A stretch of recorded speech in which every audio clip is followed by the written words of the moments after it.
नमस्कार, आप देख रहे हैं आपका अपना चैनल भिवानी हलचल खबरों के संग में मैं हूं मनोज कुमार। आइए डालते हैं नजर आज के समाचारों पर। 8वें नवरात्रे के दिन शहर के अनेक मंदिरों में महागौरी माता की पूजा अर्चना विधि विधान के साथ की गई।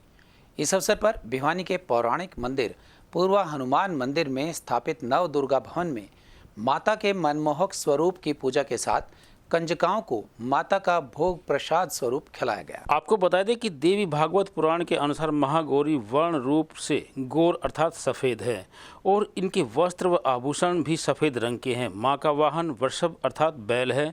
माँ का दाहिना हाथ अभय मुद्रा में है और नीचे वाला हाथ में दुर्गा शक्ति का प्रतीक त्रिशूल है। महागौरी के बाएं हाथ के ऊपर वाले हाथ में शिव का प्रतीक डमरू है। डमरू धारण करने के कारण इन्हें शिवा भी कहा जाता है।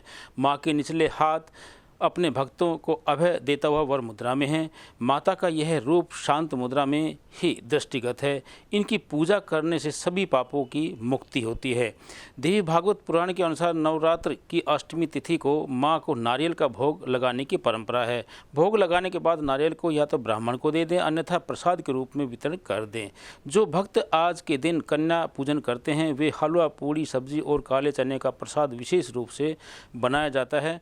महागौरी को गायन और संगीत भी अति प्रिय है। वहीं आज इस अवसर पर पूरी बाबा हनुमान मंदिर में स्थित नवदुर्गा भवन में माता की पूजा अर्चना की गई और कंजकों को माता के प्रसाद का भोग लगाया। स्थानीय पंचायत भवन में बुधवार को पंचायत विकास मंत्री देवेंद्र बबली ने जिला लोक संपर्क एवं कष्ट निवारण समिति की बैठक में 13 परिवादों को रखा गया। बैठक में दोनों पक्षों की सुनवाई करते हुए कुछ परिवादों का मौके पर ही निपटारा कर दिया गया और अधिकारियों को आवश्यक दिशा। विकास एवं पंचायत मंत्री श्री बबली बुधवार को स्थानीय पंचायत भवन में जिला लोक संपर्क एवं कष्ट निवारण समिति की बैठक की अध्यक्षता कर रहे थे। उन्होंने बैठक में रखे गए कुल 13 परिवादों की सुनवाई की और संबंधित अधिकारी को उचित व जल्द कार्रवाई करने के निर्देश दिए। उन्होंने अधिकारियों से कहा कि जिला लोक संपर्क एवं कष्ट निवारण समिति की बैठक में दिए जाने वाले आदेशों को किसी भी तरीके से हल्के में न लें। आदेशों पर लिपापोती करने वालों के खिलाफ सख्त कार्रवाई अमल में लाई जाएगी।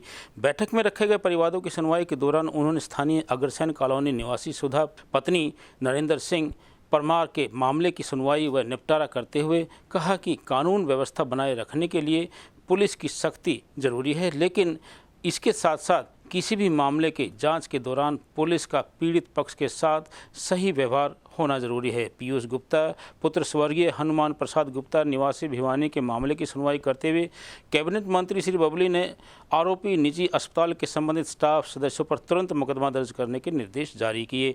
हीरालाल पुत्र शेर सिंह प्राचार्य राजकीय वरिष्ठ माध्यमिक विद्यालय बारवास के मामले की सुनवाई करते हुए श्री बबली ने साइबर सेल को जल्द से जल्द रुपयों की रिकवरी करने को कहा। इसके साथ ही उन्होंने कहा कि नागरिक किसी भी अपरिचित व्यक्ति को अपने बैंक के खाते के बारे में जानकारी न दें और OTP शेयर न करें ताकि ऑनलाइन फ्रॉड से बचा जा सके।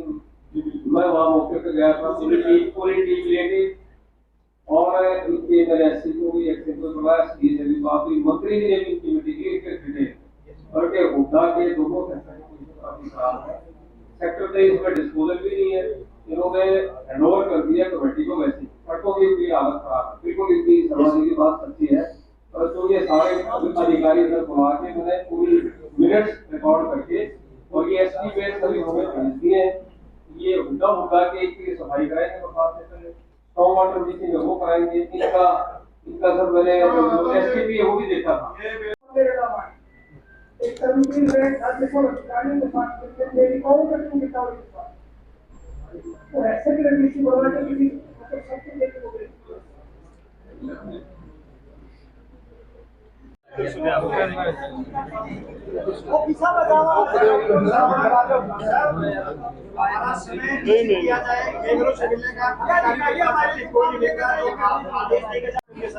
सरकार ने बनाया बिल्कुल लेंगे। सरकार क्या करती है पर वो अब इन्होंने के बीच में एक झील बनवाते हैं तो झील के लिए पानी चाहिए, पानी है नहीं। में आए थे जो लोगों की शिकायत थी, ग्रीवेंसेस थी, उसमें 7 का निपटान आज हुआ है। इसमें घरेलू झगड़े के भी थे, कुछ पुलिस से रिलेटेड मामले थे, कुछ बिजली के भी बाकी कनेक्शन को लेकर थे। इस प्रकार से कई उनको शॉर्ट आउट करने का काम किया है और आश्वस्त किया है लोगों को कि इस पर इनको अमल में लेके आया जाए और तुरंत प्रभाव से समयबद्ध तरीके से इस पर कार्रवाई होकर लोगों को राहत मिले। देखिए, जो हमारी यहाँ डिस्ट्रिक्ट लेवल पे कमेटी है, विजिलेंस कमेटी है, उसको ये मामला दे दिया गया है। पहले एसडीएम केस से इसकी इंक्वायरी जांच चल रही थी, लेकिन उसे कहीं ना कहीं प्रॉपर ढंग से लोगों की जो ग्रीवेंसेस थी कि उसकी जांच नहीं हो पा रही थी, तो अब ये दे दिया गया है। जिला लेवल की जो हमारी विजिलेंस बनी हुई है एडीसी के अध्यक्षता में, इसकी अगले टाइम तक कम समय में इसकी जांच करा के और जो दोषी हैं, जो सरकार के पैसे को जिन्होंने चुना लगा है, उनके खिलाफ कानूनी कार्रवाई और उस पैसे को रिकवर करने का काम किया जाएगा। पिछली मीटिंग में 134 के तहत जो एडमिशन होते थे उनका पैसे लेने का एजेंडा में था और वो मेरे ख्याल से उसको क्लियर कर लिया गया था। और आज एडीसी भी मेरे ख्याल से हमारे यहाँ पोस्टिंग उनकी है, तो जब अगली बार जब डीसी बैठेंगे उसको संज्ञान मिलेगा। गाँव का देश है, गाँव में काफ़ी जिलों में हुआ है। अब ये बिल्कुल है समस्या, हमारे किसान भाइयों को चिंता उनकी संभाविक है और सरकार इसके लिए बिल्कुल सीरियस है और जो नुकसान हुआ है सरकार की तरफ से उसकी भरपाई करवाई जाए। एमएसपी पर सरसों ज़्यादा भाव से सरसों बिक रही है, एमएसपी पे सरकार लेने के लिए तैयार है, लेकिन जब किसान को ज़्यादा उसका मूल्य मिलता है तो वो मंडियों में उस सरसों को सरकार को खरीदने की उसकी मेरे ख्याल से जरूरत नहीं रहती, क्योंकि उसको जो एमएसपी हमारा हमने सरसों का रेट फिक्स किया उससे बेटर रेट मार्केट में आज खुले ओपन मार्केट में वो थोड़ा सा एक उनका क्राइटेरिया होता है। उसको तो जो परचेजर चाहे वो प्राइवेट सेक्टर में लेनी हो चाहे सरकार ने खरीद करनी हो, वो तो उसका हमें बीट करना पड़ेगा किसान को। और कोई भी फसल ऐसी नहीं जो एमएसपी की बात सरकार ने की हो, एमएसपी ना खरीदो, हर फसल सरकार एमएसपी पे खरीदे। हवाला दिया जा रहा है कि मेरी कैसे हमें कराना चाहिए, उससे किसान को लाभ होगा। अब ये जैसे ये मामला था जो भावांतर का आया, अगर किसान ने अपनी फसलों को उस पर अपने पोर्टल पे रजिस्टर्ड किया होता तो इतनी बड़ी समस्या शायद ये ना होती। आगे से मैं आप लोगों के माध्यम से भी मेरे किसान भाइयों से अपील करना चाहूँगा कि अपनी फसल को रजिस्टर्ड करें, चाहे आप उसको प्राइवेट सेक्टर में बेच रहे हैं, आपको अच्छे दाम मिल रहे हैं, चाहे उसको अपने घर में रख रहे हैं, वो उसका अधिकार है, लेकिन सरकार के जो योजना है उनका लाभ वो जरूर। 10वीं 12वीं एवं डीएलएड की परीक्षाओं में पिछले वर्ष के मुकाबले लगभग 50% कम नकल के मामले रहे। यह कहना था हरियाणा विद्यालय शिक्षा बोर्ड के चेयरमैन डॉक्टर वीपी यादव का। उन्होंने बताया कि इस बार इन परीक्षाओं में कुल 1819 मामले दर्ज किए गए हैं। वह बोर्ड द्वारा रद्द किए गए परीक्षा केंद्रों की पुनः परीक्षा 29 तारीख को हुई है और 31 मार्च को भी आयोजित की जा रही है। हरियाणा विद्यालय शिक्षा बोर्ड के अध्यक्ष डॉक्टर वीपी यादव ने बताया कि शिक्षा बोर्ड द्वारा 27 फरवरी व 28 मार्च तक आयोजित करवाई गई कक्षा 10वीं व 12वीं की व डीएलएड की परीक्षाओं में नकल के कुल 1819 मामले दर्ज किए गए, जिसमें से 24 मामले प्रतिरूपण के भी शामिल हैं। इस दौरान परीक्षा ड्यूटी में कोताही बरतने वाले 3 केंद्र अधीक्षक, 1 उप केंद्र अधीक्षक, 107 पर्यवेक्षक और 2 लिपिक को कार्यभार मुक्त किया गया तथा सभी के खिलाफ निदेशालय को सेवा नियम के अंतर्गत आगामी कार्रवाई करने के लिए आदेश जारी कर दिए गए। पत्रकार वार्ता में बोर्ड अध्यक्ष ने बताया कि हरियाणा विद्यालय शिक्षा बोर्ड द्वारा 27 फरवरी से 28 मार्च तक आयोजित करवाई गई कक्षा 10वीं 12वीं की डीएलएड की परीक्षा प्रदेश भर में 1476 परीक्षा केंद्रों पर संचालित हुई थी, जिसमें 6,43,071 परीक्षार्थियों ने परीक्षा दी थी। उन्होंने बताया कि इसमें 10वीं कक्षा के 2,96,329 तथा 12वीं कक्षा के 2,63,409 परीक्षार्थी थे। इसके अलावा 10वीं व 12वीं कक्षा के ओपन स्कूल के 73,240 परीक्षार्थियों ने यह परीक्षा दी थी। उन्होंने बताया कि डीएलएड में कुल 10,093 परीक्षार्थियों ने इस परीक्षा में भाग लिया था। हरियाणा विद्यालय शिक्षा बोर्ड द्वारा सेकेंडरी और सीनियर सेकेंडरी परीक्षाओं का समापन हो गया है 28 को, और उसी संदर्भ में हम आज ये जो प्रेस कॉन्फ्रेंस है, ये सारे डिटेल्स और कुछ डाटा साझा करने के लिए प्रेस के साथ में हमने बुलाई है।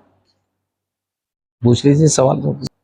इस मामले में मैं बताना चाहूँगा कि पिछले सेशन में, पिछले मार्च एग्जामिनेशन में 3,576 मामले हमने यूएमसी के दर्ज किए थे और इस बार यह फिगर 1,819 पर आ गया है, यानी आधे हो गए हैं। 50.86% जो है उस पर ये फिगर रहा। सेंटर्स तो हमने बहुत 33 के करीब हमने रद्द किए थे। अगर आप देखे जाएं पिछले उसके संदर्भ में, तो पिछले बार हमने 64 जगह पर पेपर कैंसिल किया था, जबकि इस बार हमने मात्र 38 सेंटर्स पे पेपर कैंसिल किया है।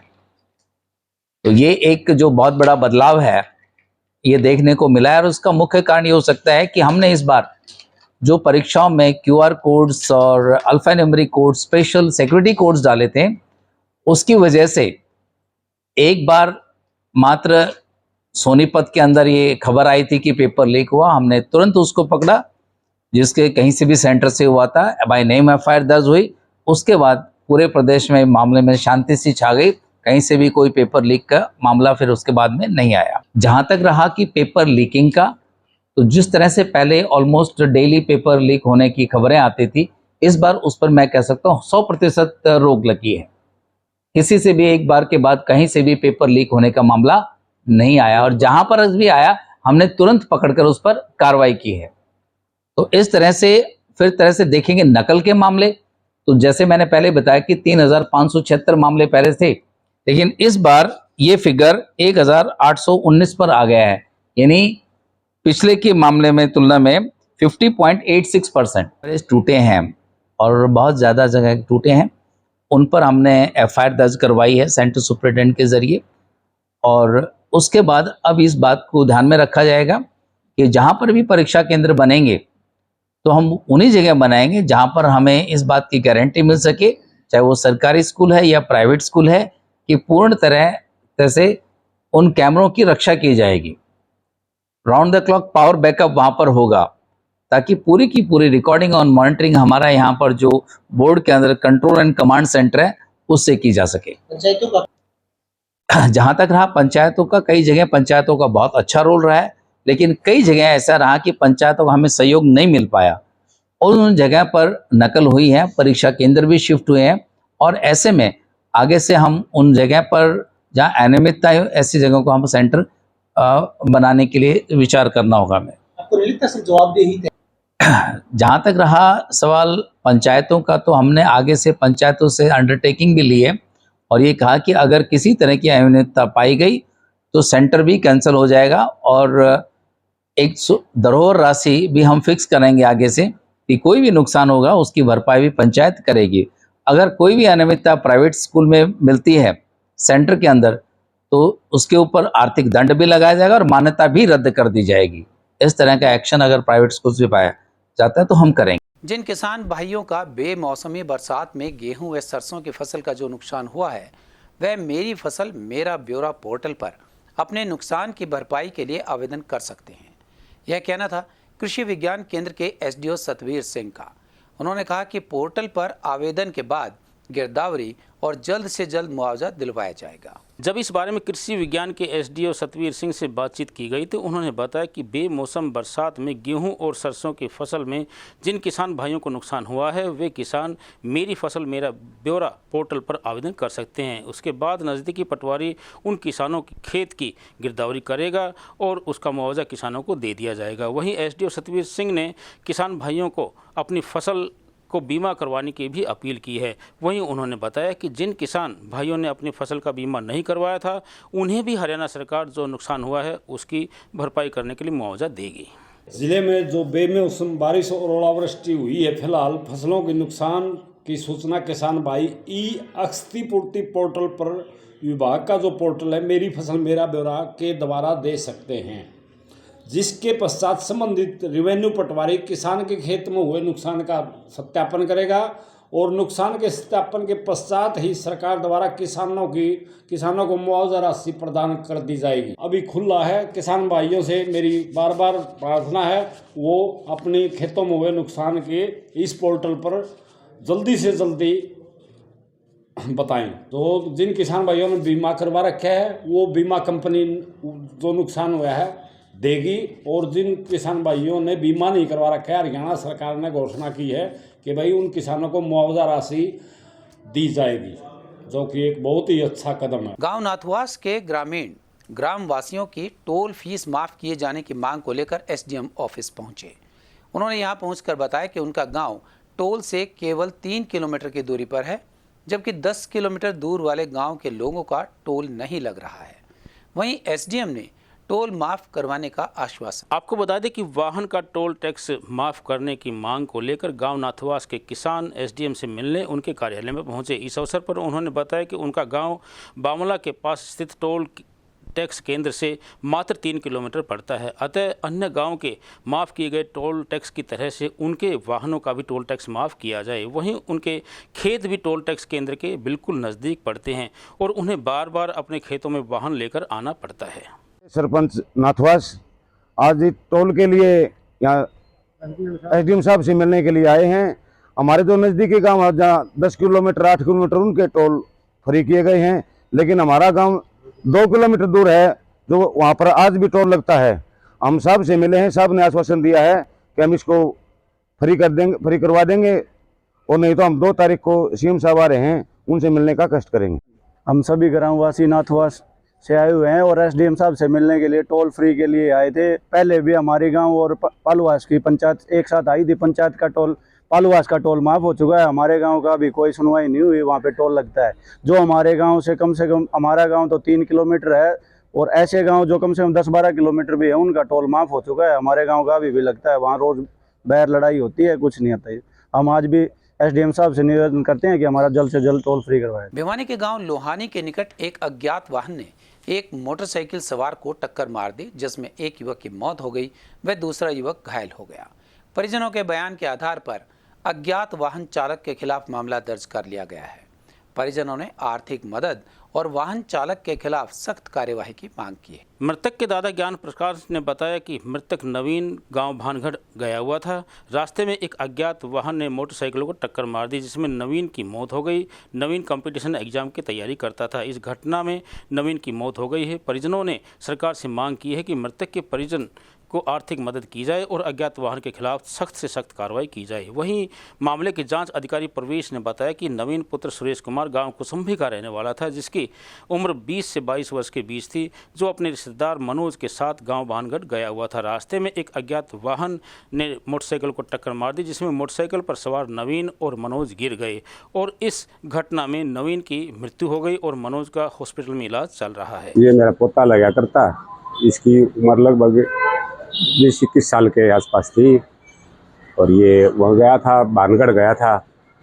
आते वक्त तकरीबन 7:30-8 के पास कोई अज्ञात वाहन से एक्सीडेंट हो गया और जब तक इसको हॉस्पिटल लाया गया तो ये जा चुका है। क्या करते थे? क्या करता था?